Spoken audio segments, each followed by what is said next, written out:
Hello. It's another day. It's like a day after, like the next day after. I've taken care of some stuff, and I have less stuff to worry about today, hopefully. Um, yeah, so this is the third episode in a row where I haven't, actually, just out of, laziness, basically. Uh, because I told you, it takes up so much of my computer's, like, everything whenever I run, OpenShot to get all the clips together. Uh, yeah, I just keep putting it off. So I might upload like 3 of these. That's a good mascot for how I feel about that. It's gonna suck. I'm gonna have a whole day of just processing videos. But we need to stay positive. Ah. So, what is it? 2281? No, it's like 2282.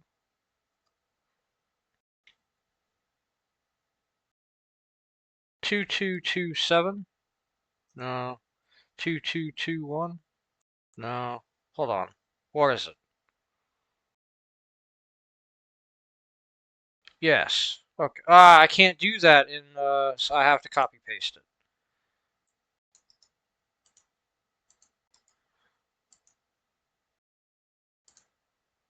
There we go. He's a little,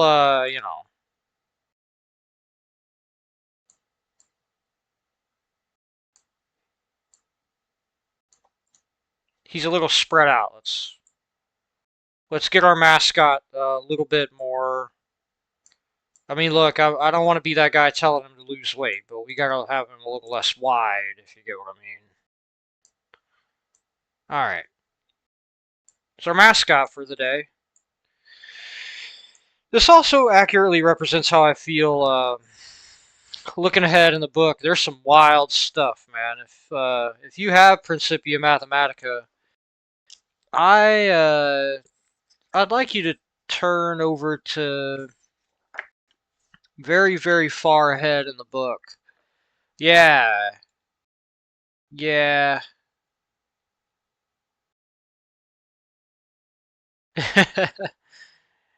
Yeah, that's not the one that I was looking at last night. I was looking ahead, and one really got my head scratching. Yeah, that's a good one. 74, 60. Between 74, 531 and 74, 61. So that's 74, 6. So star 74.6. T is a member of, oh, I think is a member of.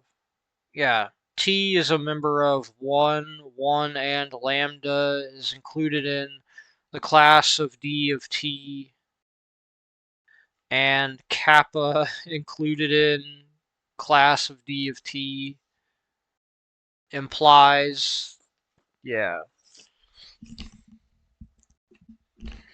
Yeah, I'm not sure how I'm even going to type that out, but we'll get there. We'll cross that bridge when we get to it.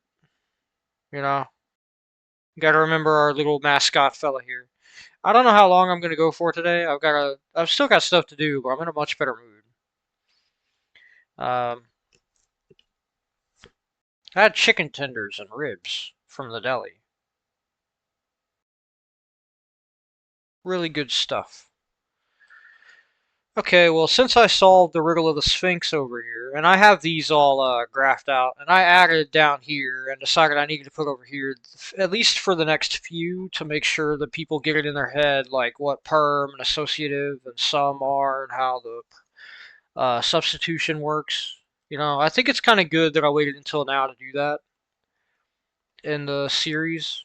But anyway, one thing that's eating at me is that we've got a lot of these to cover. Page 112 covers 247, 48, 49, 250, 251, 252, 252.1, 253, 254, 255, 256, 260, 261, 262, 262.1, 263, 264, 265, 267. And then continues on the next page of 113, 268, 269, 273, 274, 275, 276, 277, 280, 281, 282, 283, 285, 286. So as you could tell, that's a ream in a row for 2 pages of them. And we'll get them done, and then it starts finally on star 3, which is the logical product of two propositions. Now, I've stated before, I'm not going to like wholesale put chunks of the book in these images for multiple reasons. One is legal reasons, you know. But the second is because what I'm doing here is more of a I mean, it's again what I'm doing as I'm reading through it to help me acquire and retain the information. But I'm also putting it out to the public for the same reason that I did conceptual geometry. Like, I can't stress enough that my book, The Philosopher's Map, was something that I was going to make regardless, and I put out to the public for what I think is a reasonable price, and I put out all of the images in it and that were involved in the process of making it as like a public good, you know. Um, like conceptual geometry is something I would have developed anyway, and the philosopher's map was written as how I would have written it and collated it, even if I wasn't going to put it out to the public. All right, it's the same thing here. This is something that I'm doing and putting out to the public that I would be doing privately anyway, and I figure that that's, as a Christian, something that I should do anyway to help, in case it can help other people. But also because, like, you know, for other reasons too. And I know this sounds strange, but in case I personally ever had something happen to, my, because I have like USBs where I store this stuff whenever it starts getting a little too hefty to keep on my computer. Like too many, I mean, the file sizes of like, uh, I think the file size of all the images was like, uh, involved in TPM was rather large.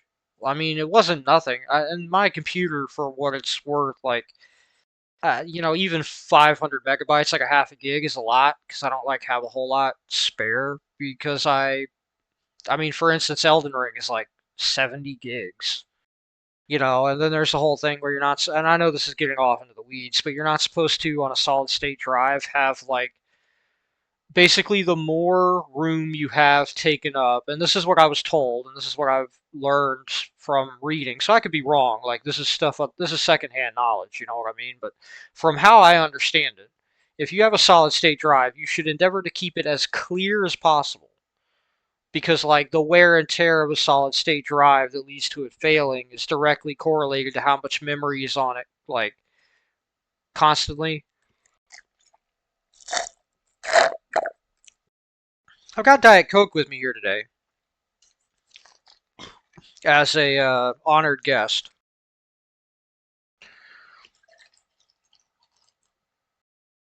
I joke. I normally would have tea, but I kind of ran out of tea. I like to make it in big batches, and I make it using measuring cups in the microwave, like heating up the water. And I went up to Walmart today to get some stuff, and I finally found glass 1 liter measuring cups, which is fantastic because the ones that I use are a half a liter, so 2 cups. So these are 4 cups, and so I can make it like twice as fast, which is excellent.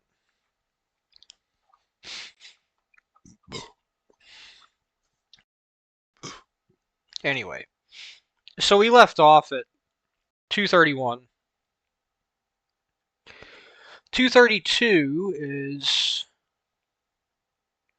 P or Q or R implies P or Q or R. So I think it's the inverse of this. Yeah. So if I just take this, let me just nab this real quick.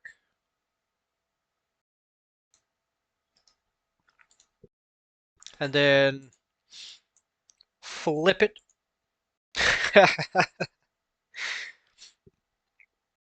I get a very simple glee out of using the flip tool. I don't know why.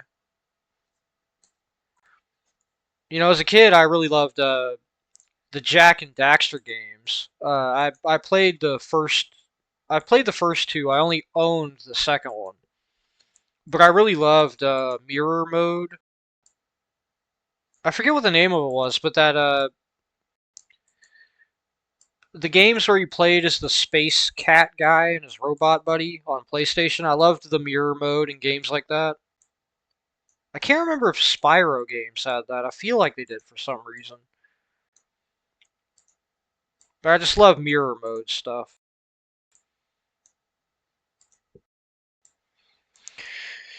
Anyway, we know what's going on here, so it's P or Q or R. Why is that the right way around? That's odd. Oh, did I flip this for no reason? Was it actually the other way around? No? Wait.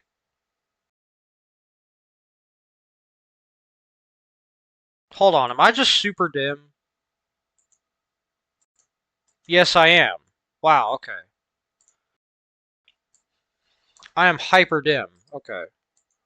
That's amusing, but it also shows something a little bit interesting that I could have just done this. This is the intelligent way to do it. Yeah.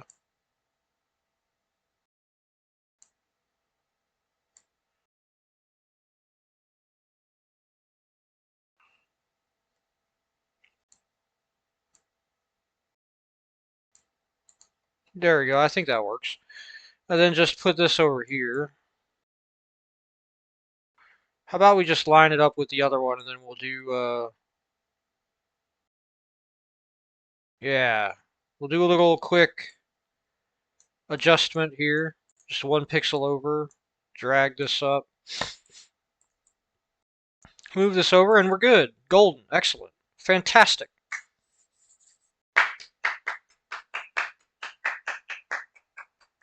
Fantastic. That totally makes up for my incredibly dim screw up earlier.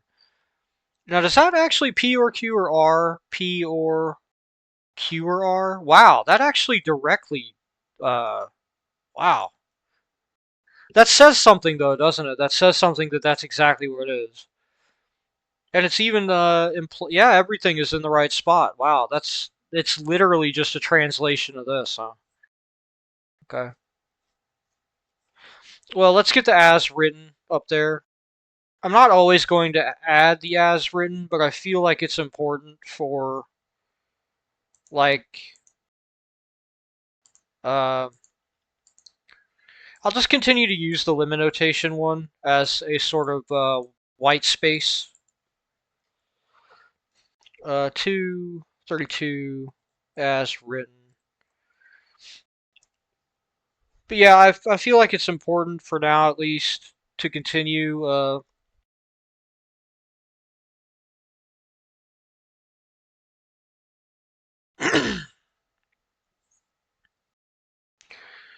continue providing the as written. I know I'm kind of reiterating myself, but try to make sure I don't screw up. No, it's P or Q or R, wasn't it? Yeah, P or Q or R. Well, we can just back up and correct that.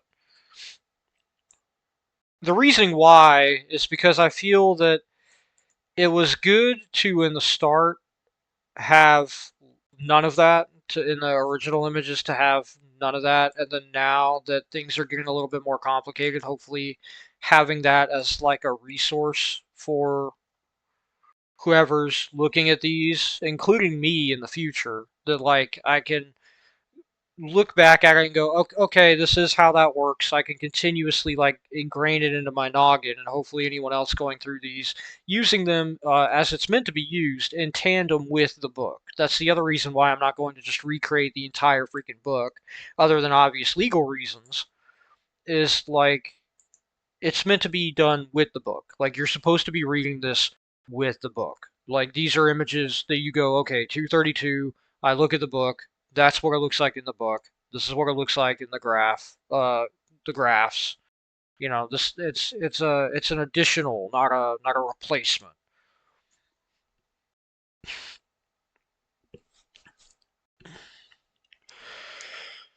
Okay, so here we've got.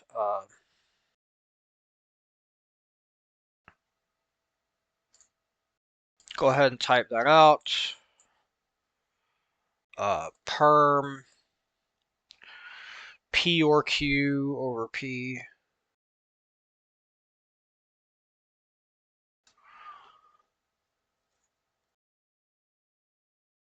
R over Q. Let me double check that. 232, P or Q or R, P or Q or R.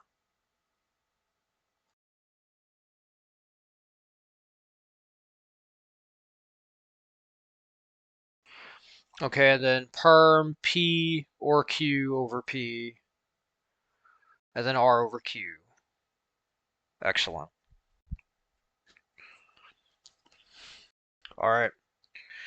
So line this up. Tinyfy this, honestly, just a little bit. Again, just trying to save as much space as possible.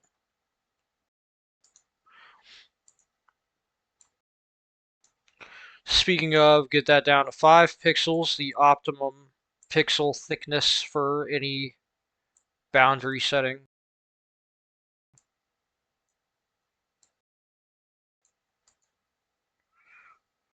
Here at the MS Paint 3D Graphing Guild, we all support the 5 pixel width superior boundary setting thickness standard.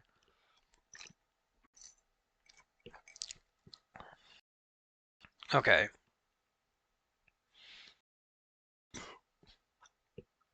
So it's the same thing. Uh, sorta. It's sort of the same thing. We'll just copy this. Now we're gonna get rid of this. And by get rid of, I mean move it over here. Wow, okay. Just move that right over there. Gonna try to keep everything within the same frame-ish. So it's P or Q or R, right? And then it's R or P or Q. Well, let's move Q over there.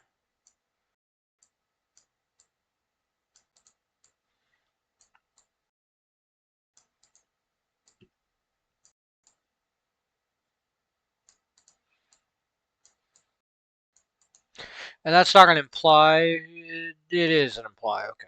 Just making sure that's an implication. That stays there. that disjunction belongs there. All right.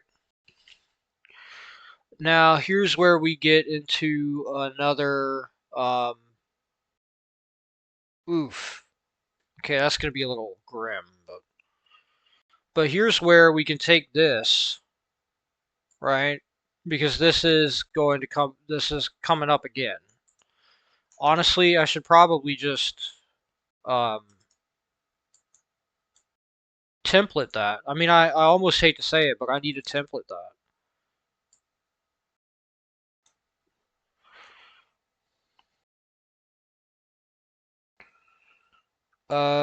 Yeah, change that.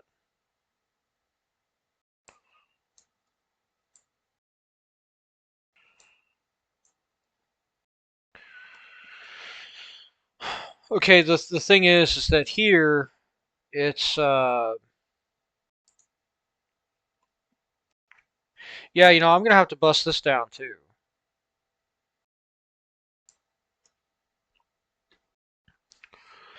because uh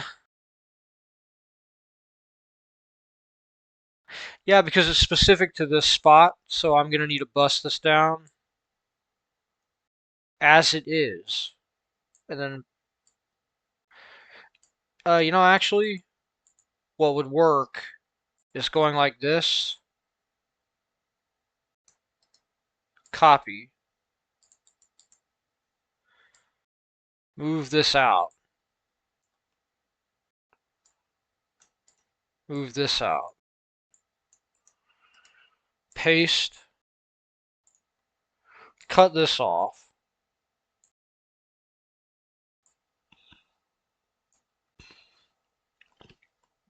Now, I know I didn't have to do it that way. I know I could use the different, faster method. I just had a bigger brain for it. I have those often. I should really have better brain dietary intake. Yeah.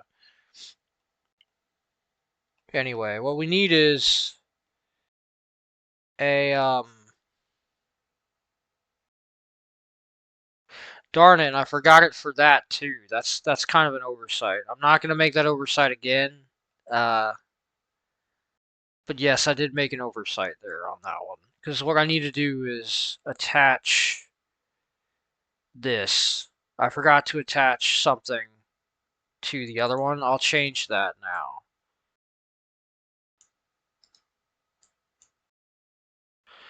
It's gonna be a little awkward.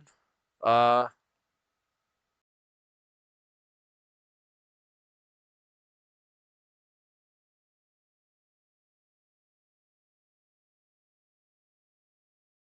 yeah, yeah. You know what? I'll leave that for now as it is. Yeah,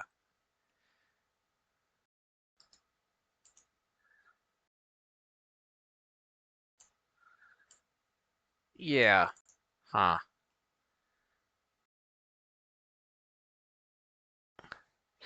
Because I'm trying to think of how I should do this. Because this pertains to this spot. This,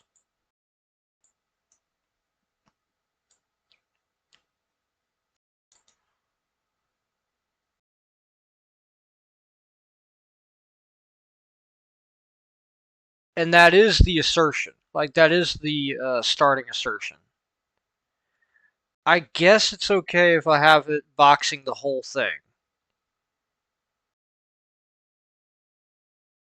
like I did here.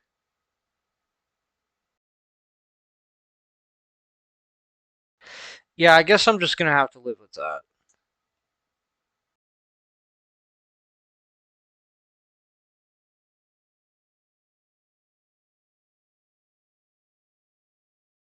I think I can just have the best of both worlds, and I'll show what I mean in a minute. But like, for right now, what bothers me about this is that I absolutely am going to have to separate this while I'm thinking of it because I'm not going to let any notational errors stay whenever I know I can fix them and once I notice them. That's just not good. That's not good practice. That's not cool. That's not like if you notice a typographical error, you should fix it. I don't want to be so cringe as to say I'm trying to set an example or whatever, because I don't think that highly of myself. But I am absolutely going to say that you definitely should do that if you notice that, and it's just good manners. Ew, come on, don't do that. There we go. Now, what did I forget to put here? You're going to laugh, possibly, because it's not that big of a deal, but I forgot to add this. Uh, yeah, and like I said, I think what I need to do is, um, Put that right there. Come on, man. Paint 3D, you ain't gotta be like this. So take this.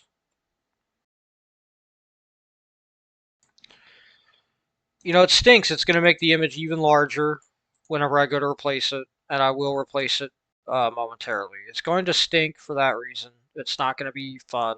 I'm not going to enjoy it. I don't enjoy any aspect of this, honestly. But again, it's that same thing of once you notice that thing and you need to rectify it, you should rectify it. Even if it's a pain, even if you don't like it, if you want to do things right, you should do them right. And in something like this, a project like this, once I notice something, I'm not going to just go, oh, well, here, hand wavy, well, that doesn't actually count. Don't worry about it. Like, no, no, no, no, no. We're not playing that.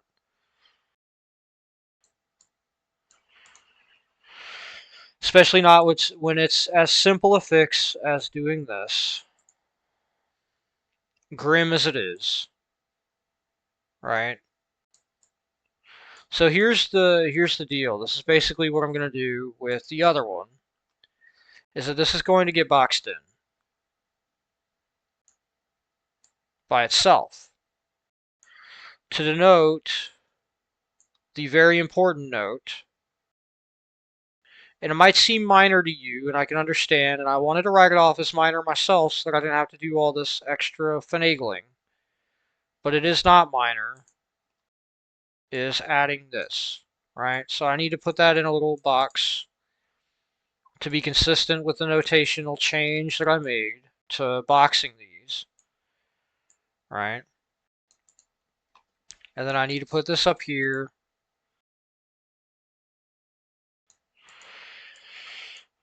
And this over here.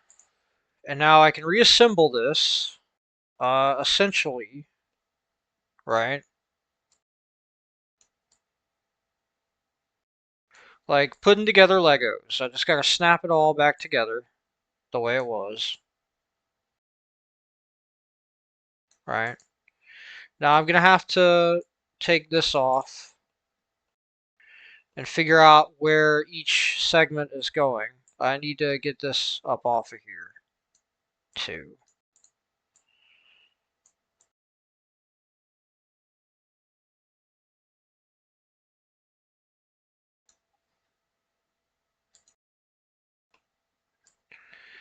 Okay, that looks good. That looks a little too far over. I think I'm gonna put that right there. I think this is good right, like, here, yeah. Now I can then take this, line it up where necessary. I have that too far over, I think. No, no, no, it fit. Alright, good, good. Now I can take this and line it up back down here.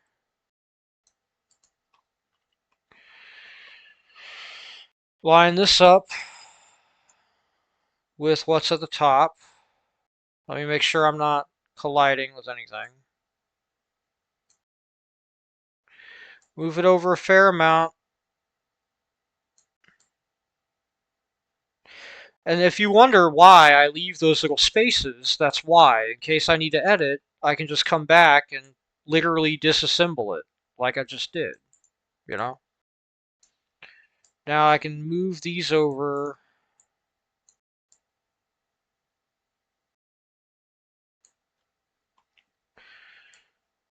Now if I'm eyeballing it correct, that should line up. Excellent. Excellent. Excellent. Perfect. Splendid. Now the height, I think the height changed a little bit, but it shouldn't be that big of a deal.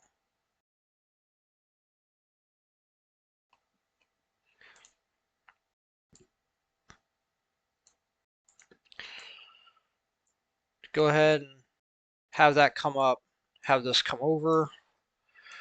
line up the demonstration and demonstration numeral again. Get rid of this.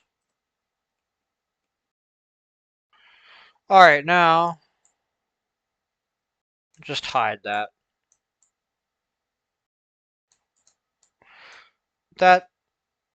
Yeah, that's lined up. Okay. Now then,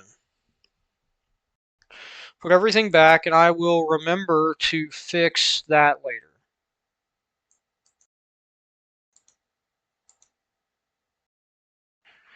Like I said, I'm not leaving any errors like that. That's not good form, and I need to have consistency and stuff. I uploaded those two to my X account. I'm going to leave the one that I uploaded up there and maybe upload this revised version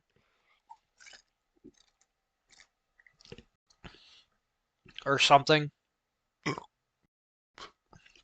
But at any rate, this is going to be the final version of that. I not only, if I had noticed that, I want to think that's what I would have done the first time around, which is what I'm doing here, right? Um, but with that done, let's get back to what we were actually doing. So this is 232 and perm p or q. I already wrote that somewhere, right? Right, that's attached to the first one, and then the next one is associative.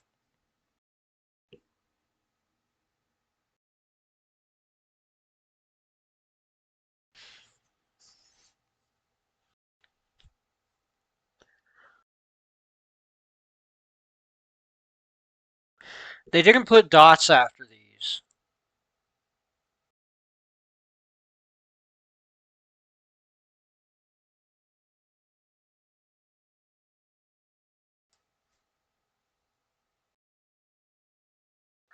So instead of a conjunction, it just seems like it's just justified by that.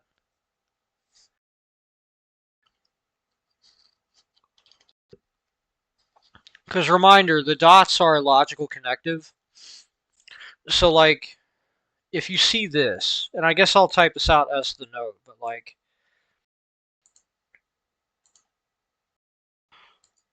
so if you see like a,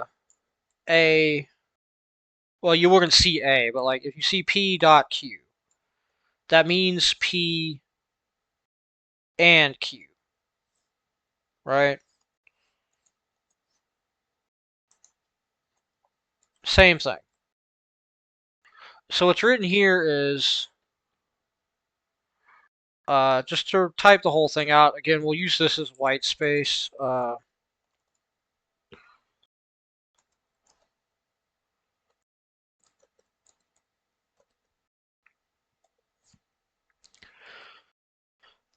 Assertion sign. Well, hold on.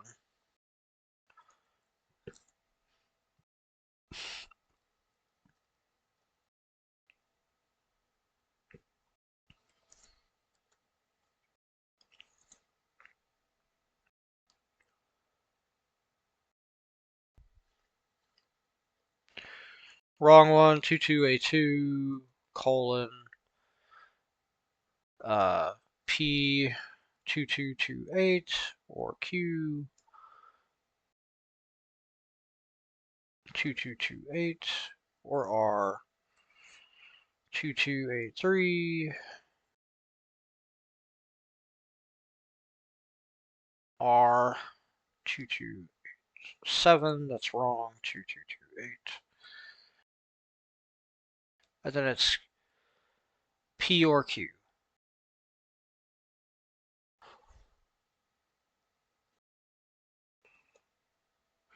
And then notice there's no dot, right? And then it just goes straight into association. I was going to say a sock. It goes into a sock. R over Q, Q over R. And then it goes straight into the implies R or P or Q. Oh, no, I was reading the wrong line. It's P or R or Q. Right, yeah. P or R, Q, R, you heard it there, my accent, the thing I was talking about last time. And then star 23, 2283, P 2228. Stop being angry at me, computer. P or Q or R. And then it ends with, you know, therefore,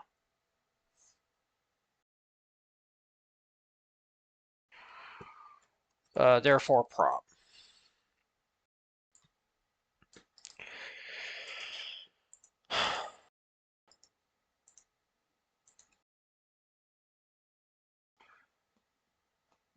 Compare and contrast that, shucks, goodness, where is it?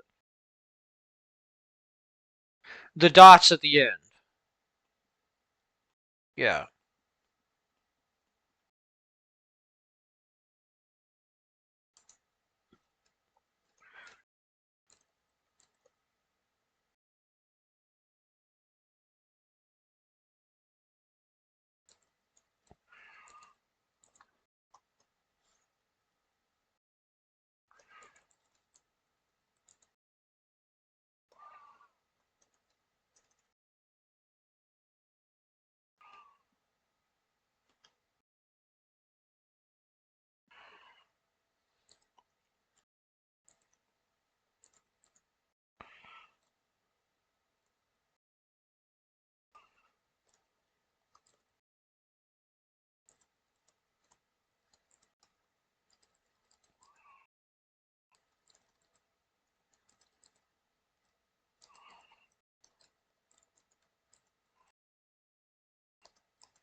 Okay, we'll just leave that there, but that's why we're actually going to cut this off. Shocking, I know. And yeah, just go with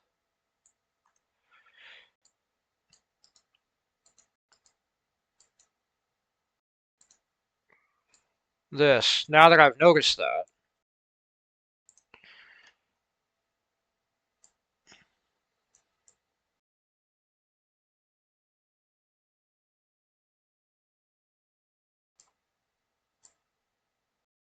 I was gonna say that better be the same size. That'd be stupidly weird.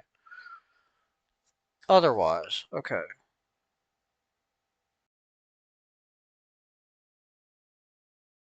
Yeah, because there's no conjunction. I don't know if that's a typographical error or not. But,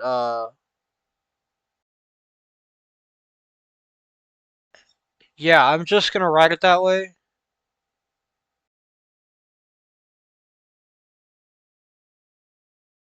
I'm tempted not to do that.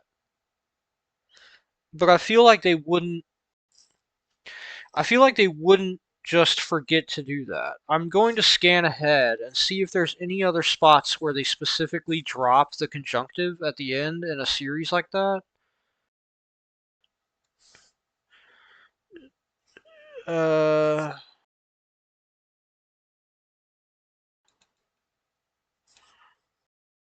no, I don't see a single other time that they do that.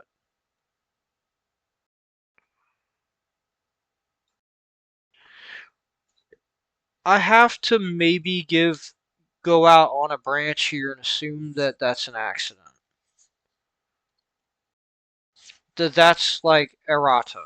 That that's just something that was looked over, and I can totally understand if it was, because that does not seem to be something that they do anywhere else. Let me look backwards then and see if they ever.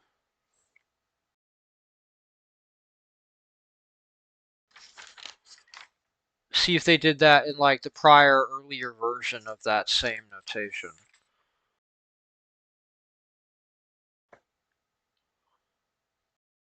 Yes, they did in 217. Sort of. I guess it doesn't really count because in 217 it yeah, that was like that was a implication. That was a dangling implication. That wasn't a direct continuation like here.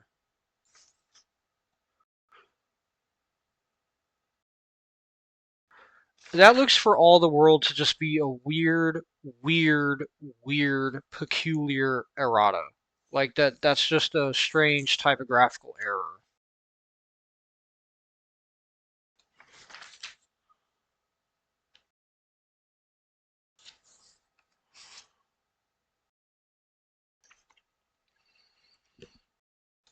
Yeah, I just don't think that that's like a real thing.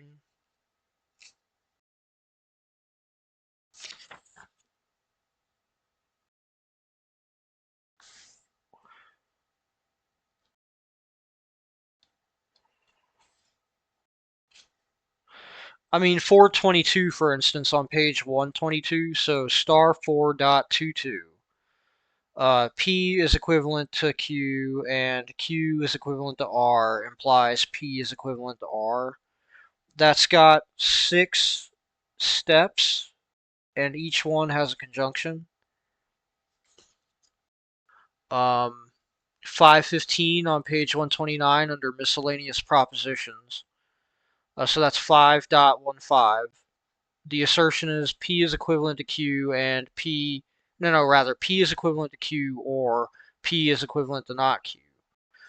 It starts off by citing in the assertion 461, therefore not P implies Q implies P and not Q. Again, multiple steps. They don't forget the conjunctive.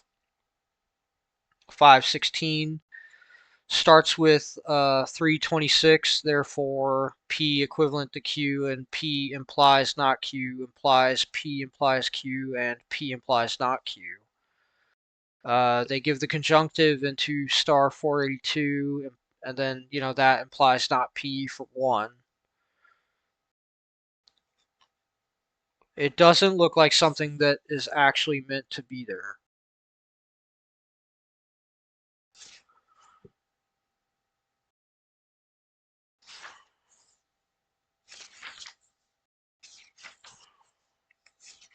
I'm very glad that there's just a bunch of text for a couple of these pages. Now, this is where they start getting into real variables, there exists functions, etc.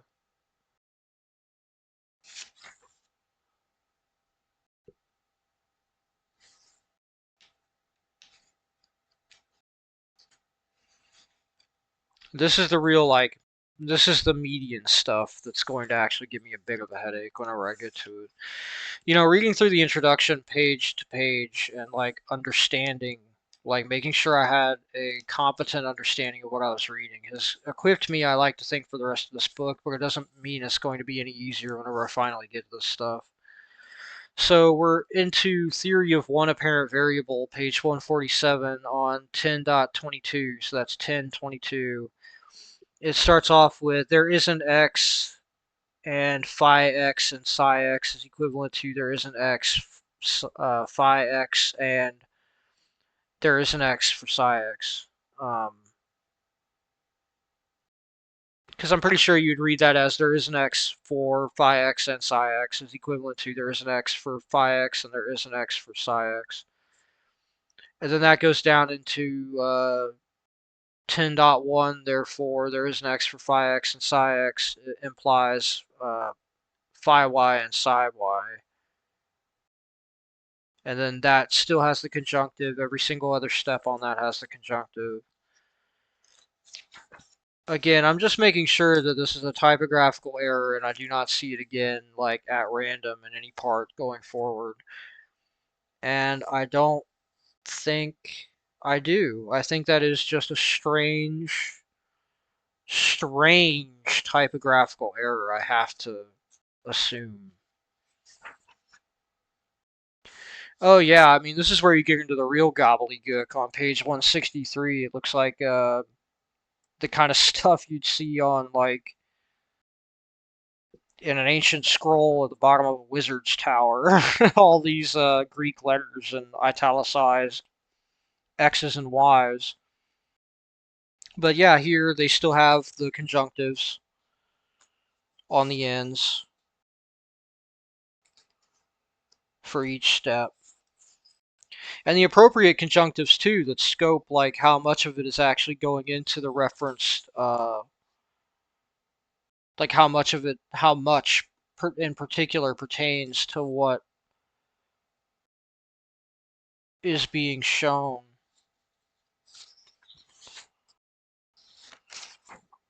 Okay, going through the axiom of reducibility. Did that even have any?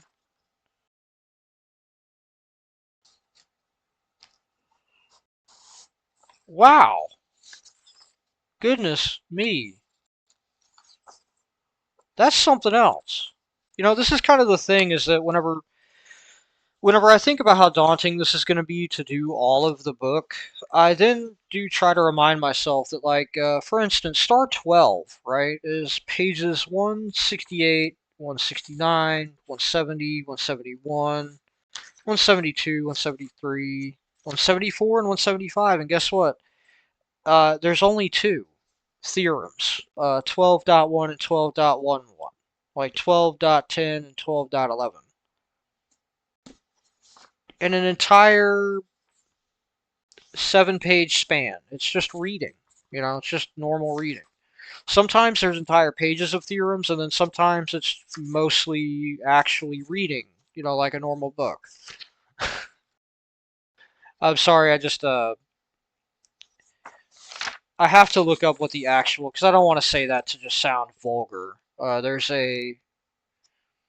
So star 335 has the abbreviation ASS. And yeah, I just flipped a page and saw that and just chuckled because I have the humor of an 8-year-old. Uh, if you want to know, that's P, and P implies Q implies Q. Um, I have to read what that actually is at some point. I guess I will whenever I get to it, just because I'm not going to abbreviate it ASS. That's just too silly. I'm not doing that. It's bad enough that they got one called Simp, you know. So flipping ahead, I mean, again, I'm just making absolutely sure. 20.3 or 20.30, however you want to pronounce it, on page 203, X is a member of the class defined by psi Z is equivalent to psi X. That itself has a number of steps, and again, they faithfully put the conjunctives for each step for referencing. Same thing for 20.5, 20.51, 20.52, 20.53. Okay, so I'm going to revise my note. I feel comfortable saying, and this is kind of the part of reconstruction of this that's going to be very interesting, to put it lightly, is that I'm going to have to, whenever I hit something like that, I have to go through the book and see if, like, okay, is that typographical or not? And it might not seem that important, but it is. I mean, a lack of a conjunctive can imply a lot, you know? So I'm just going to assume that that was a typographical error because that is literally the only two times in scanning quickly dozens of pages uh, that they lack a conjunctive. Like there's always a conjunctive there. So what we're going to do is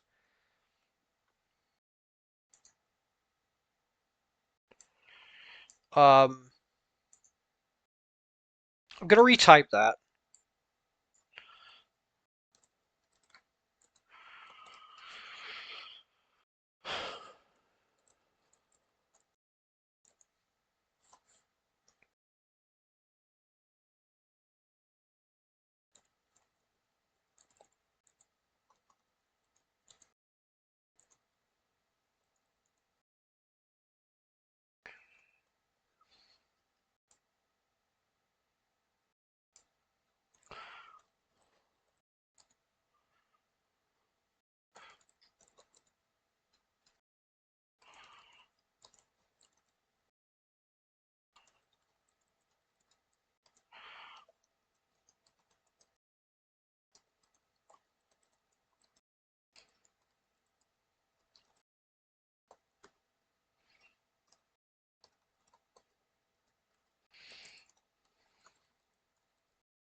Okay, I'm going to cut here because I need to make sure that that's actually my email because I'm terrible at remembering my email address, but also because I got some stuff I need to take care of real quick, so be right back. Alright, I'm back. I got more Diet Coke. Also, I need to undo that. It stinks that my. Also, I fixed it. It's at proton.me. Enter. I said. Yeah, whatever. So now that I've rewritten that after careful inspection of the book.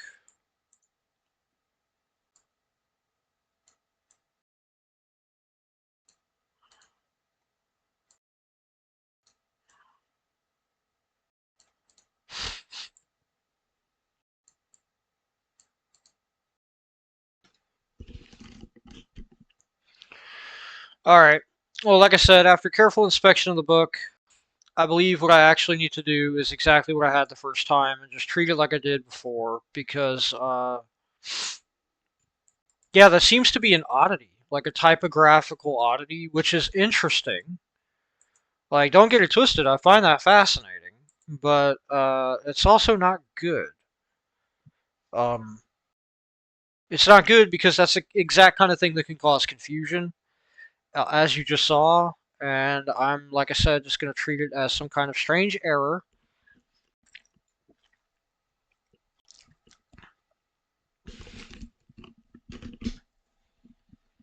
And that's going to be that. That's where we'll leave it. I want to remind you guys that, like, I haven't done any yet, but I do like gaming videos on my gaming channel on Rumble.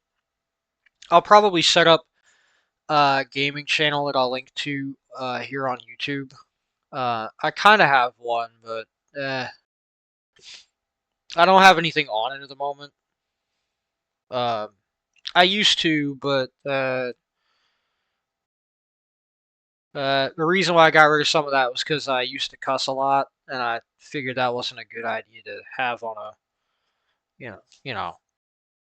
me cussing at Elden Ring on on a thing linked to my public facing. And besides, like I said, that's not something I do as much nowadays. So anyway, so yeah, with all that done, the next one is, as said, associative.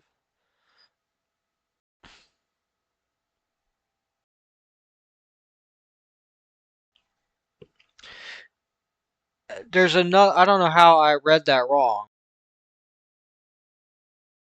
Yeah, okay.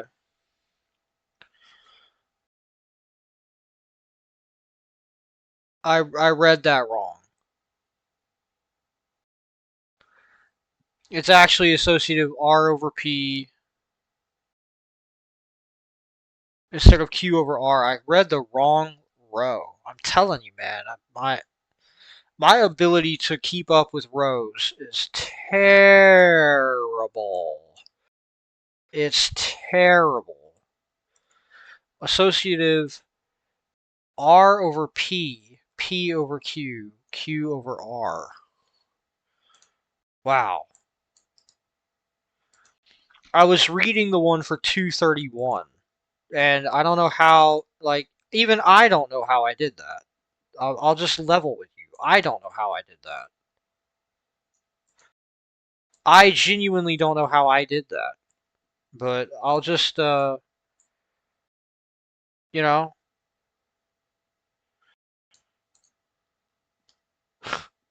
that looks dim. That looks incredibly dim. I'll instead, like, scrunch that over and line it up.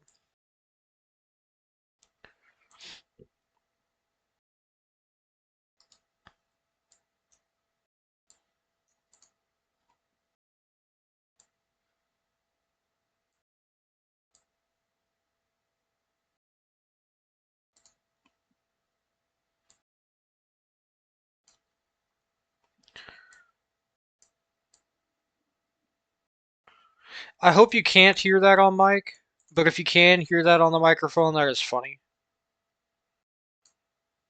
My guts are making strange growling noises, and I don't know why.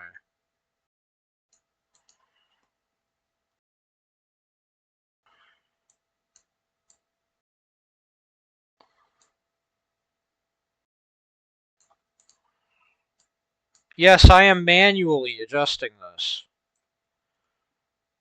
You know, people back in the day with typewriters would probably kill for this kind of for this kind of editing. You know, it may seem like a pain, but I am so grateful that I can just do this. You don't even know. Like I said, people with typewriters, man, you make an error on a typewriter, oof, oof.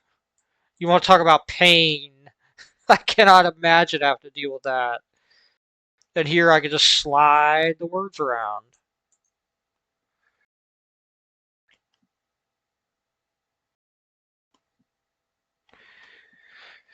Uh, yeah, I'm just gonna.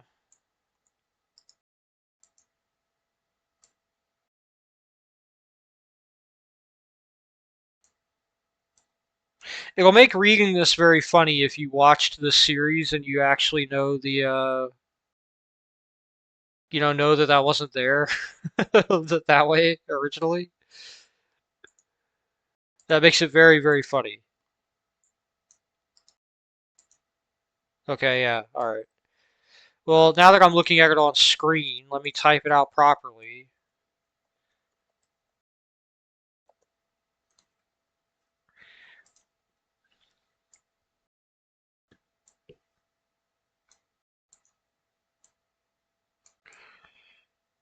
Align them such that they can scrunch together in Tiny5 neatly.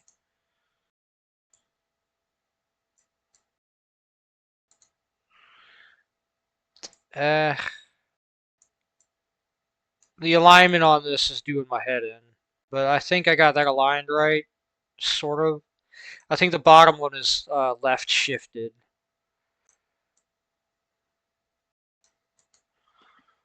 I think this one's left shifted a little bit. I could be wrong though. No, I am wrong. They're aligned. Is this one aligned? Oh, this one's got a weird thingy going on with its. Okay, that's why. Well, you know what? I'm so like. Hold on. That's diabolical if that's going under the edge of the. Don't tell me that's doing the. Hold on. No way. That cannot be real. Okay, it's not. I was gonna say that would be so disheartening. I've never been so disheartened by punctuation before.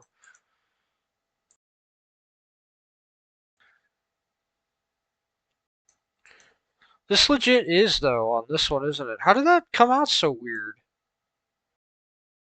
How did that one come out so weird? How strange. Let's make sure we got this lined up.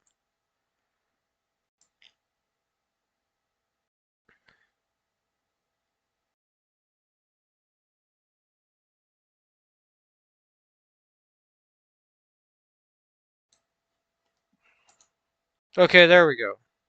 I know that seems like a ridiculous amount of effort to put into aligning and making sure the punctuation looks the same, but I have a brain disease, so please bear with me.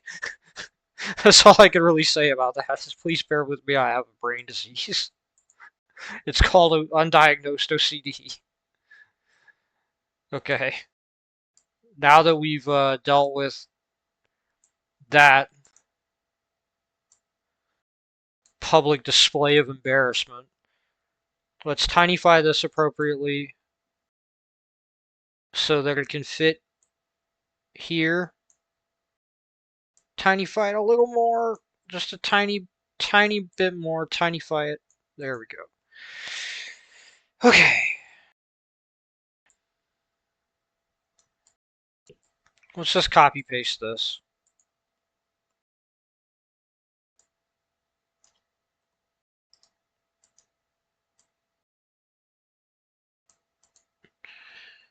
All right. Now, with that done properly, P or R or Q. Excellent. And that is an imply. Yeah? Okay. P or. I said P or R or Q, right? Yes. Okay. Excellent.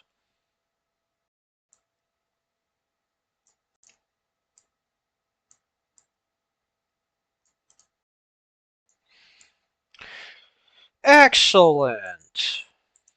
This is exactly what I wanted. That is not. Sometimes I can put that aside, but the sometimes I really just can't.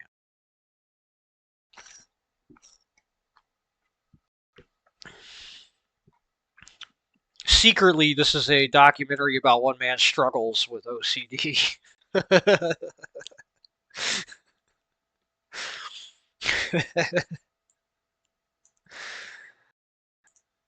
I mean, that's not inaccurate, you know.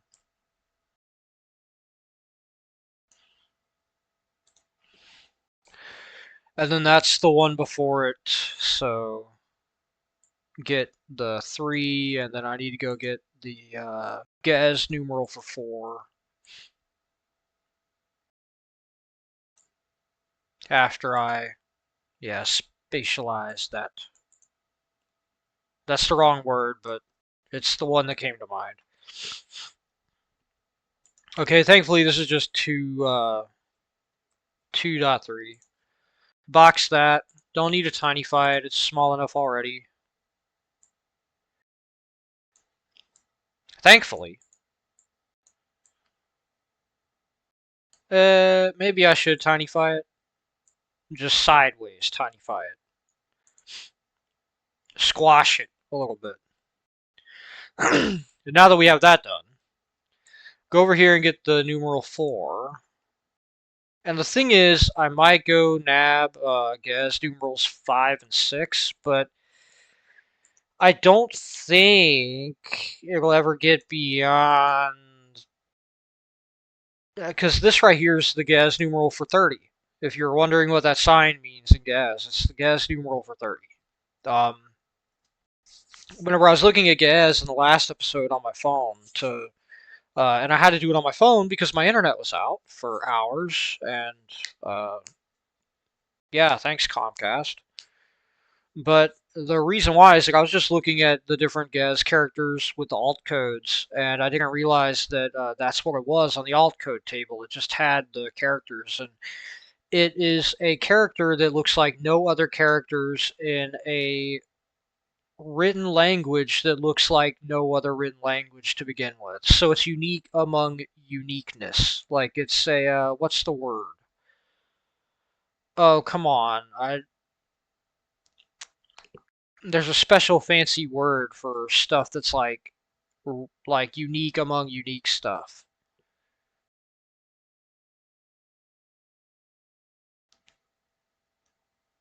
Anyway, it's that.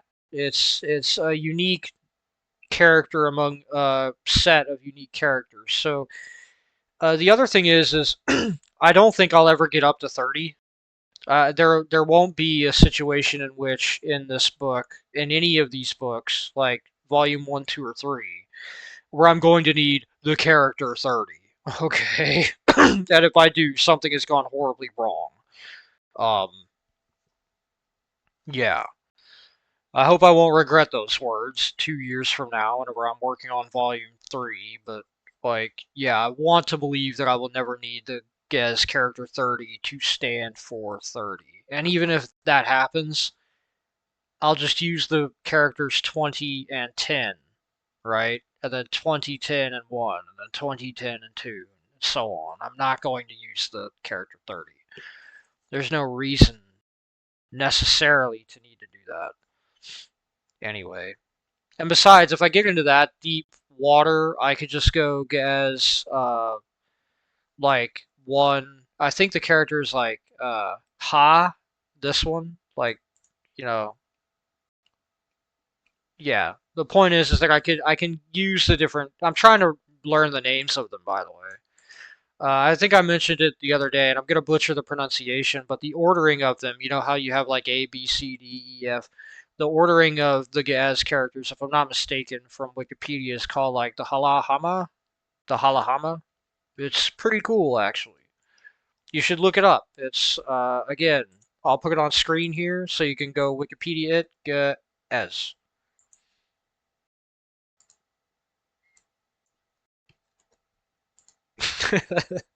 I like it. It's a really cool written language.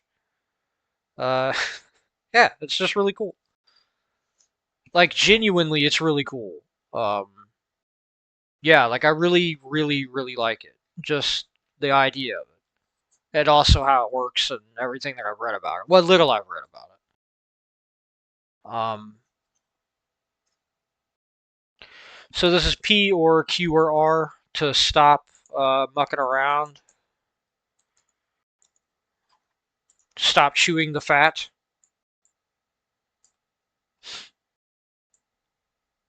I do wonder why it's called chewing the fat whenever the fat is usually the least chewy part. I mean, I guess I always thought that the parts of quote unquote the fat that were chewy were just called like gristle. You know, that it was like soft gristle. It wasn't actually fat. Because whenever I think of fat, I think of like steak fat, and that's not really chewy. You like bite right through that. Same as like on a pork butt.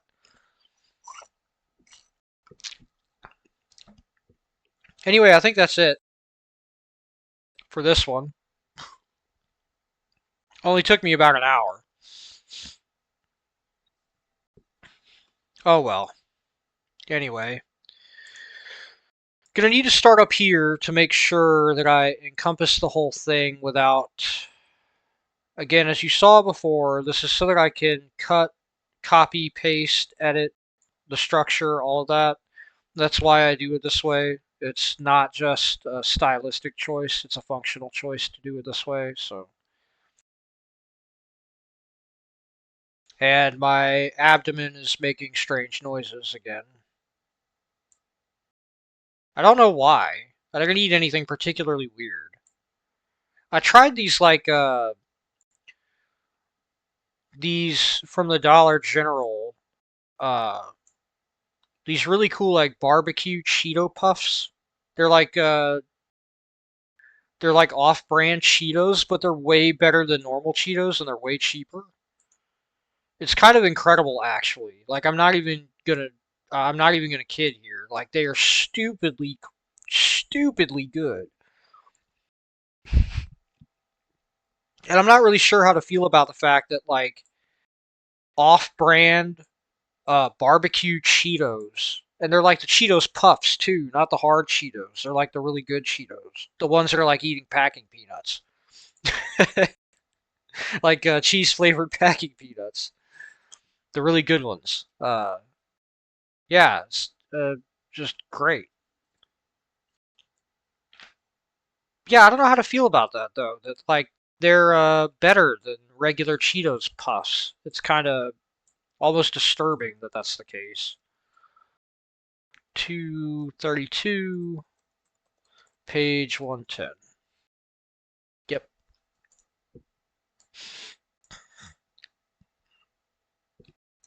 Boy, that was a lot of time spent on just one of them, huh?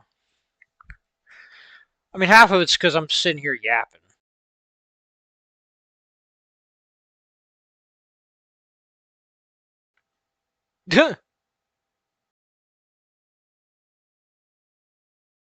Now, this is going to be a fun one.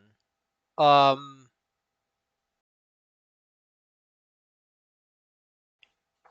233 is going to be a fun one.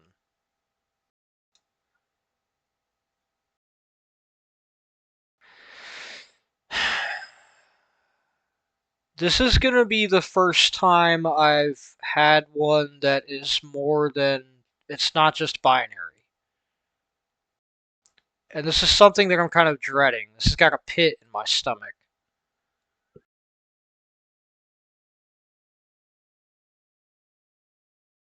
If you don't understand why, it's a kinesthetic synesthesia thing for me. Um,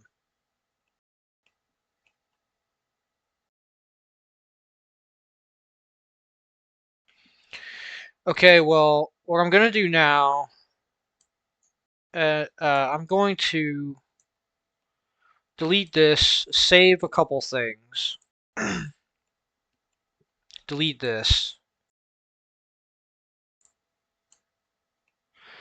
I'm going to put this back together and then save this, uh, the fixed edition of this. Yeah, that's incorrect. I need to not do that. I'm very glad I caught that because that was a very silly thing to do. I do believe I already saved these, and there's just nothing else to say about them. They're very short. Um, Obviously, I need to box this in again. One more box.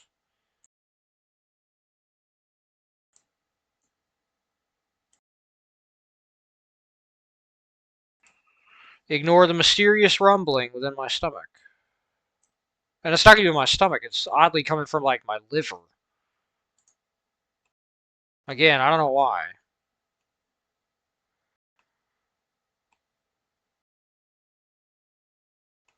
I was gonna say, I really don't have this just saved, do I?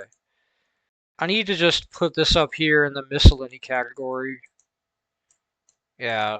It's just so convenient to not have to type that every time. Like,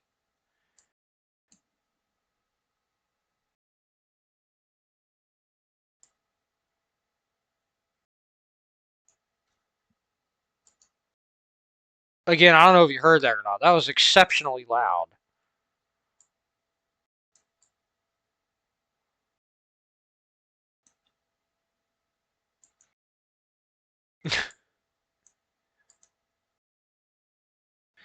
Okay, and then that's perm and associative, right? Okay, so this is 232 as written. I have perm saved.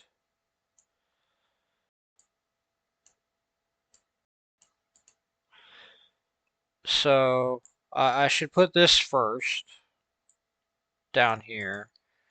And then perm, and then associative, and then 2, 3.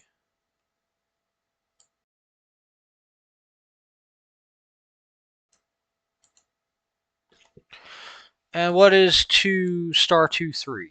Let me go look at star 2, 3. P or Q or R. Okay, well, let me go ahead and type that out real quick. Do I have star 2, 3 written? P or Q or R. Is that it? Implies P or R or Q? P or Q or R implies P or... Yeah.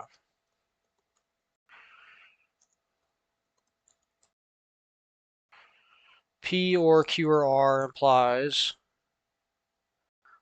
P or R or Q. Yeah, okay, great, excellent. Let's save this.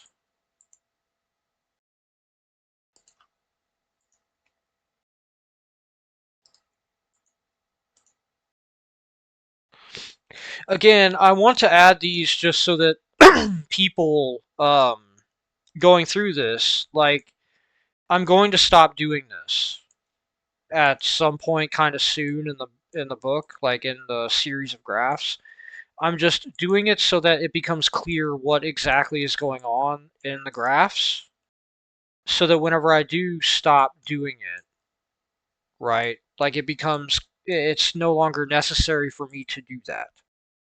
Like that people will go, okay, I can derive what that probably was from, like they can reverse derive from the notation kind of thing.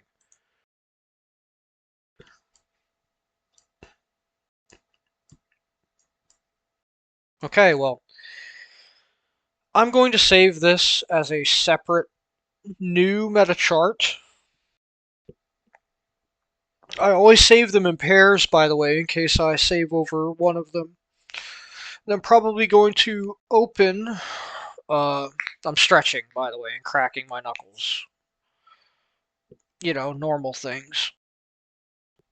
And I'm probably going to go get some more of those Cheeto Puff things from my kitchen. Need those in the meantime. And then once I get done snacking, I'll get back. Um,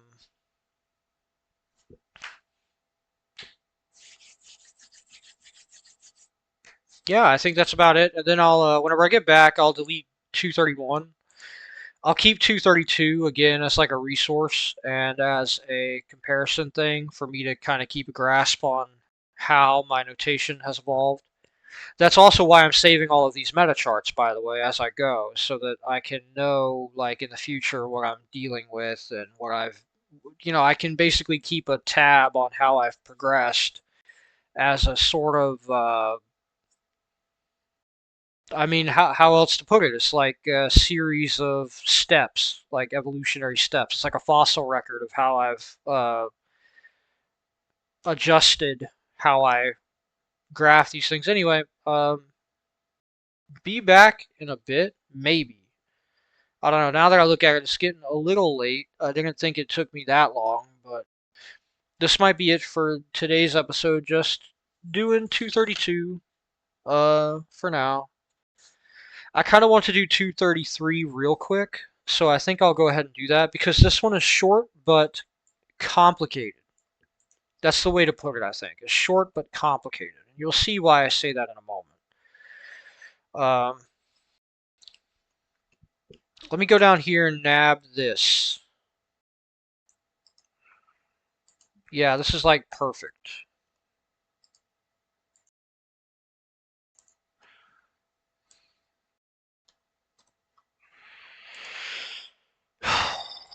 Man, this is it's a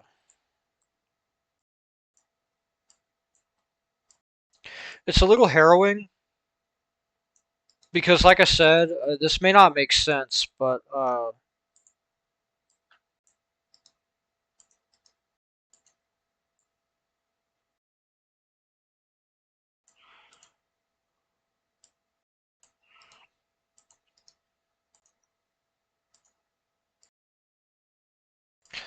you know, that's a little dim. How about I, instead of doing that, check this out.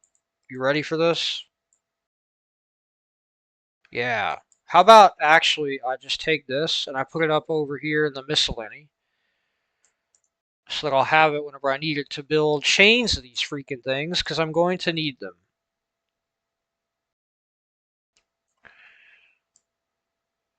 The reason why this is so harrowing is because of what it represents. Um, I was kind of hoping that things would stay binary for ease of graphing and ease of comprehension, but I kind of had a weird feeling that they wouldn't. And this is kind of like I'm not gonna sugarcoat it. This is kind of proof that they won't. And I looked ahead in the book, and it looked like they wouldn't. And it turns out that that's the case. I just want to remind you that this is still left dissociative. That you still read it from left to right. Um, that may sound like a weird thing to have to say, but in case you're like me, that's kind of important to have to remember is that you read it from left to right. So that's PQR.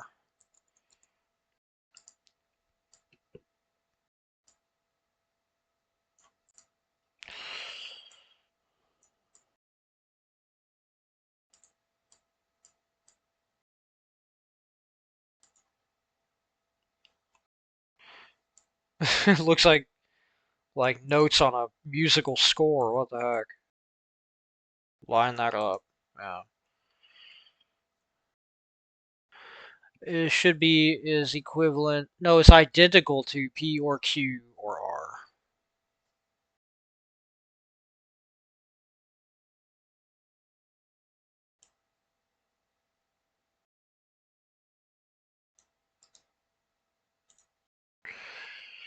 Yeah.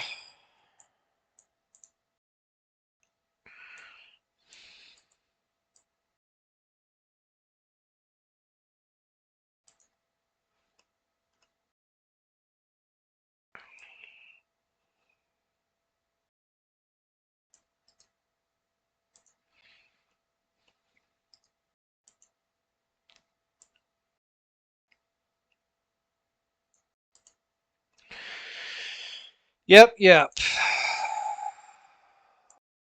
Like I said, if you don't understand why this is a very harrowing thing to have to come to grips with, and I get why it may not necessarily make complete sense, but this is something that is very, very, very like, oh no, inducing. Yeah. This is very much an crap moment. Like, I,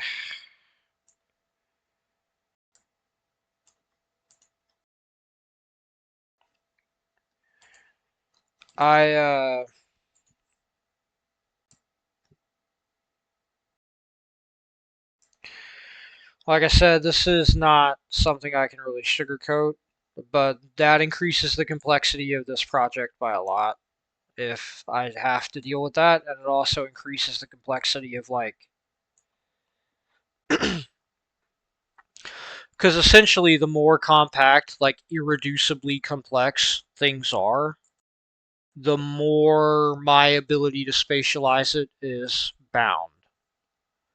like spatializing things into series of binary choices and like binary applications and operations and nested things helps. Like the whole point is that it helps to understand it. If I can't do that, then it's kind of defeating the purpose. If I basically just write out the whole thing in a string and then put them on two dots, that's not really helping anybody, is it? Like, so whenever we get to the more complex parts, um, yeah, I'll have to grapple with that.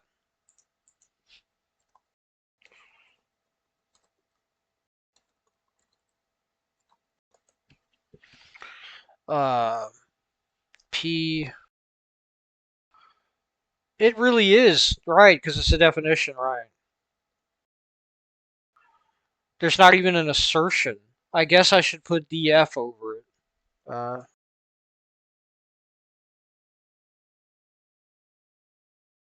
is identical to uh, P or Q or R. Save. Yeah, that should have a df over it because that's a definition.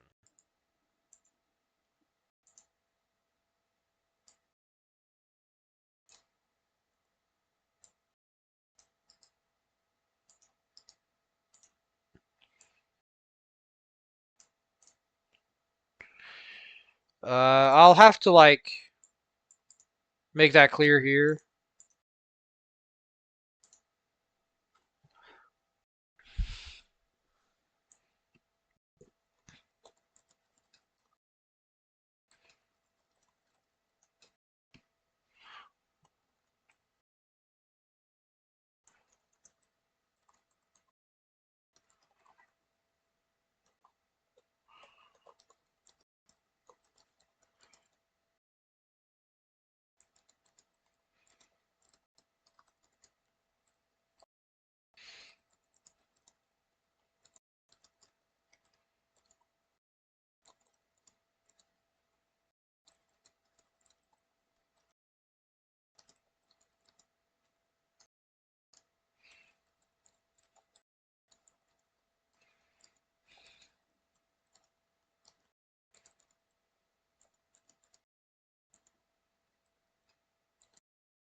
I don't have my phone on me, crud.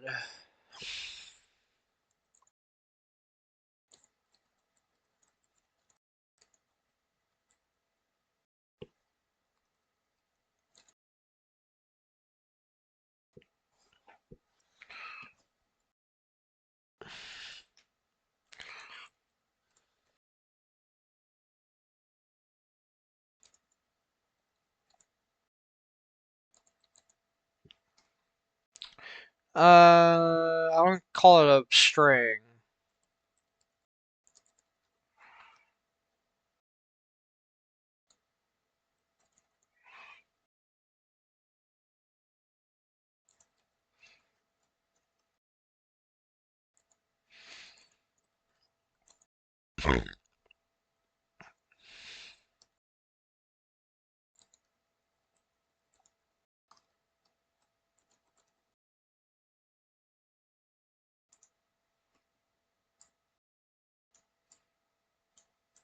Okay, well that's my note for that. Now I could continue, but like I said, I've been yammering on enough, and I've got stuff I gotta do. But I'm in a much better mood at least today, and have been for this episode, and I'm very happy with what we've gotten done so far. 236. It's just from here. It's just more the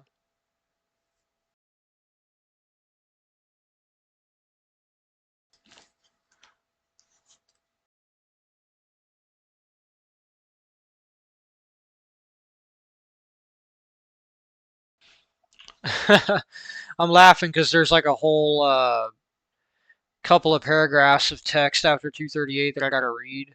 Obviously, because I'm here to read the book as much as I am to graph. I'm not here just to graph the book. Like I said, I'm going through it for my first time as I do this. Um, the reason it got a chuckle out of me is that it's just stuff that I can't attach wholesale. Like I said, for obvious reasons. And similarly, I'm not going to go over the intros to each part. Like, I'll read those myself. Because each little. You can think of each numbered series, right? Like how it's 2.33. The 2 is like a chapter. And at the beginning of each chapter, there's like a little summary, like exposition, telling you what the chapter's about and what the purpose of the theorems being proved in it are and all that. I mean, here's another one, like chapter 9, section B, the theory of apparent variables. It starts at 132, and it's just text mostly till like 138. Like there's 6 whole pages of just mostly text, just reading. So again, it may seem like a daunting task, and I mean, sure, everything seems like a daunting task to, like, I don't mean this in a negative way. It's just that anything like this will seem daunting to people who aren't, you know, who don't have a reason to find it not daunting. You know what I mean? Or maybe you don't, but what I'm saying isn't some kind of like bigging me up thing. It's not like, oh, I have such drive and such, whatever. It's more that, like, like I was talking about those Cheeto Puffs, the barbecue Cheeto Puffs. Now, if somebody doesn't like them, they're not going to go up to the store just for Cheeto Puffs, right? Like just for the barbecue Cheeto Puffs. But if you're like me and you love those things, you'll go up to the Dollar General just to get the Cheeto Puffs. That's what I'm talking about here with graphing Principia. If you don't like it, and it's not something that appeals to you, of course it's going to seem daunting. But if you're like me and it's something that you feel you need to do as part of reading the book, then it's not going to seem daunting. It's going to seem like, well, it's not that bad. If you're going to start looking at it like, okay, well, how many pages aren't stuff I need to graph, right? How much white space is stuff that isn't formulae? How much of this stuff isn't, et cetera, et cetera, et cetera. How hard can it be? And every time I overcome a translation, not really problem, like a puzzle. I prefer to think of them as puzzles. A conundrum, like the ones that you've seen on camera so far if you've been watching these. And if I've ever uploaded them, if I ever upload them, every time I overcome one of those, it's a boost of not confidence, but of surety. Like, because confidence implies that you believe in yourself or whatever, and it's less that and more sense of inevitability, right? It's not like, oh, I'm good at this. It's more like, oh, this is mechanical, not this is. It's the difference between viewing something as a challenge and viewing something as a task. Like something that can be done but may take effort rather than something that must be overcome. You know, uh, and that's kind of how I view this. Is like it's something that I will do, not something that I am trying to overcome. Um, and honestly, I think somebody would have done it ages ago. And I mean, this book has been out for 110 years now. I feel like somebody would have done this already if they were just, interested in doing it. Like, this isn't something that wasn't done because it's impossible or it's super hard. It's just something that nobody really cared to do, you know? And I view it almost like somebody left a duffel bag full of gold on the side of the road, and I'm just the guy who's coming along and going, okay, nobody. cue that GIF from of Jules from uh, Pulp Fiction, with his coat in his hand, walking into the apartment, going, looking around, like, okay, is nobody gonna? All right, I guess I'm the one who gets to do this. Okay, if nobody else wants to do this, I'll do it. Yeah, if nobody wants this duffel bag full of gold, I'll take it. All right, whatever. The reward being that it's rewarding. Like it's cool that at the end of this, I'll be the guy who can say, yeah, I not only read it, but as I read it, I developed a thing that hopefully will help other people read it. Right? I'm gonna level with you, and I'm just kind of yammering before I sign off here for this episode. If you want to call these episodes, and I guess I will, just because my freaking OCD showing. I call them episodes because I don't know what else to call them, even though it doesn't seem exactly fitting. But yeah, the reward isn't material. It's I don't expect nor particularly desire a material reward for doing this. Nobody asked me to do this. Um, like and like I've stated before, it's something that I would do even if I weren't publicizing it. Just like with the philosopher's map, like the philosopher's map could have just been it would still have been a book, but it would have been a book that only I had, like just in writing and in drawing by hand, and maybe I would have transcribed it into a digital format anyway, and had it in USBs, but I never had to put it up as a book for sale that the public had to have. And honestly, what with how, even though nobody at this moment in time while I'm recording this, perhaps not many people, if anybody, really knows about my book. Like, I'm opening up myself to criticism and, naysayers and such, who may perhaps not like my book or whatever. And, you know, I, you know, I mean, just putting it bluntly, I didn't have to make that public. And I did so because again, not only because it's a safeguard for me in case I ever lose my stuff in some kind of weird accident or tragedy. In case I somehow lose all my notes and all of my paper, backups, or and somehow simultaneously also lose all of my local digital backups of stuff. That I'll always have it available on Amazon for me to go download, along with my other books that again I could have just kept private. Um, it's the same idea there, but it's also because I figure it's a public good of sorts, you know. And I hope it is. I hope that whenever I'm done, however long it takes me, and it might take me a lot longer or a lot less time than you may think, that I may think even, to finish doing this for Volume 1 and then inevitably Volume 2 and then Volume 3.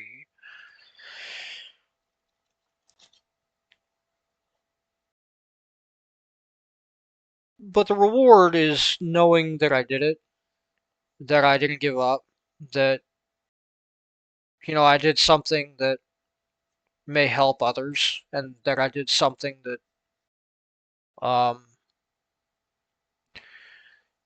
maybe perhaps, beyond almost everything else, because I have personal reasons for doing all of the stuff that I've been doing this year and for being an author and all the stuff that I will write and will do and, will accomplish that I'll keep to myself for now. Um, but of the publicly discussable reasons, the predominant one would have to for specifically this, right? For specifically graphing Principia the way that I have been and the way that I will, all the way to the end of it, is to prove that conceptual geometry can render Principia Mathematica simply. That this is something that is not beyond the framework of conceptual geometry, and that you know it works. And anyone who might uh, scratch their head at my explanation of linear systems analysis, the very basic version of conceptual geometry, which, to be fair, what I'm doing here also involves fractal systems analysis, but that I'll write about in Glyphic Competency, the sequel to the Philosopher's Map, after I write Gestaltic Reasoning, which will be the theory book that's, complementary to Glyphic Competency, just like the Philosopher's Goggles is the theory book that is complementary to the utility book that is the Philosopher's Map. But it's mostly still linear systems analysis that I'm using here, the stuff that is covered in the Philosopher's Map. You can think of that as the LSA book, right? And that this is predominantly still LSA. But, I mean, even then, it's still conceptual geometry. So even if through one of its lenses, it's still it. And this proves it, that it's capable of rendering this stuff, that it's capable of being used for not just, say, rendering a spatialization of Church Boolean or rendering a spatialization of lambda beta reductions or uh, capable of showing isomorphism between different methods of representation of information or what have you, that it's or that its principles been boiled down can be used in part or in whole, but to show specifically that this kind of thought, that this kind of method that is conceptual geometry can be used to spatialize something that is considered perhaps otherwise difficult to understand directly or read directly or parse, that it can make the unparsable parsable, that it can make a translation of something that is faithful yet and that's faithful and uh, accurate, but most importantly, a companion that is legible, right? Not a replacement, but a that it can help people make supplements, and not the kind that you buy on stupid infomercials. I mean, like that it can help people make supplementary materials for education, their own education or the education of others, in logic. Because one thing I will openly state, and I know it's buried in hour like 3 of a, you know, as of now, probably over 10 or 12 hours total of a series of me graphing this stuff. But like one of the big things I want to do by the end of whatever you want to call this, I'm not sure if I'd call myself as having a career yet, but my authorship, whatever you want to call it, I eventually want to get to a point where I can figure out a way to help teach people logic. Just like I'm learning logic myself, I want to learn it, make stuff as I learn it, like I've been doing with Boolean whenever I was learning Boolean, like I did with Lambda as I was learning Lambda, like I'm doing now as I'm learning propositional and mathematical logic and Principia Mathematica. Like, I want to basically help people do what I'm doing. I want to leave behind, uh, I want to first leave behind things that will help other people learn as I have, but then also hopefully in the future, whenever I've made, my philosophical, like metaphysical, I think it's metaphysics framework, into all of my theory books. Like once I've gotten all that out of my noggin and I've gotten the three main lenses of conceptual geometry all into their own books. I'd like to maybe work on that, like work on helping people to learn logic general, like just having a general logic book for, you know, people who want to, with like resources like, hey, here's my thing for Principia Mathematica, here's my thing for, Boolean algebra, here's my thing for lambda calculus, here's my, just have it all in one book for people to read if they want to and have it at a reasonable price. All of my stuff I'll have reasonably priced because I think it's more important to have things cheap and have a lot of people want to buy it than it is to make one $50 book and expect anyone to read it. Because hey, nobody got time for that, man. I like the idea of making short books that are cheap-ish rather than having a bunch of more or less short books that are cheap. than having one giant doom grimoire that's 1,000 pages long that nobody's gonna read. Because I mean, if you look at and I'll sign off on this actually. If you look at Principia Mathematica, the greatest tragedy of this book isn't that it's difficult to understand; it's that it is 2,000 freaking pages long, right? And I understand why it had to be. And this is the short version. Volumes 1, 2, and 3 are the short version. I can't stress that enough. Like, you read enough of this book, you understand that they did everything they could to make it short. Um, it's 2,000 pages long.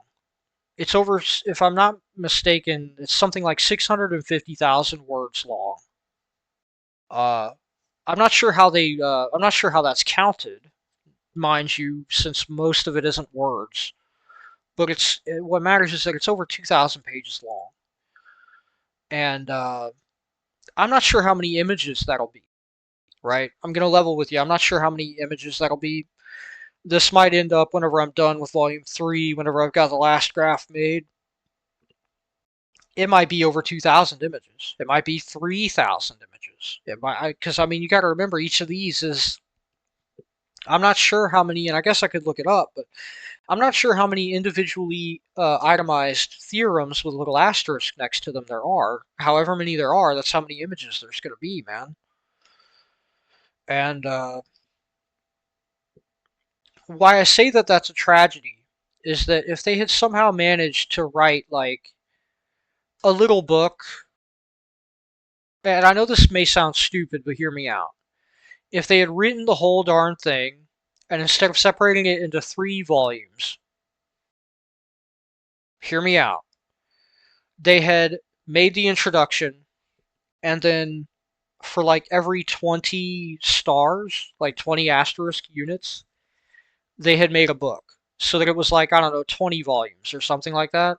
I feel like more people would have read it, like directly, rather than reading like summaries and academic critiques and whatever.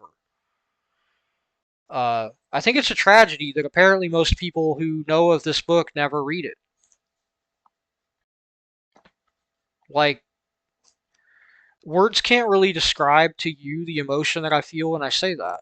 It's like a profound sadness. You know, these men poured their lives into this. Like, they poured years and hours and days and weeks and months into this, and a whole lot of what they were.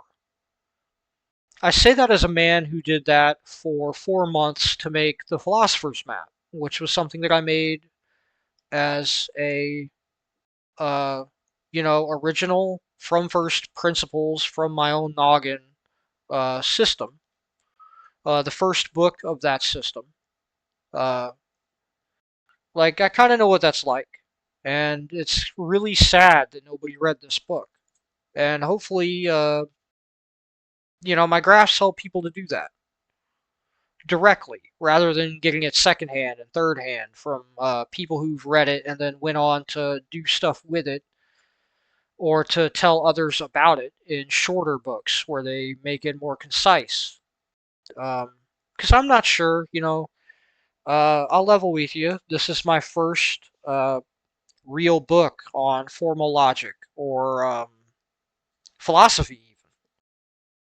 And I'm not sure what gets lost in the grapevine, but I'm sure that if you read an analysis of a source text and then subsequently, subsequent analyses of the source text, that you get, it's like looking at a photo that's 380 by 4, like 360 by 480p instead of the full 1920 by 1080. You know, so I'm kind of rambling. I do that a lot. I'm really good at it.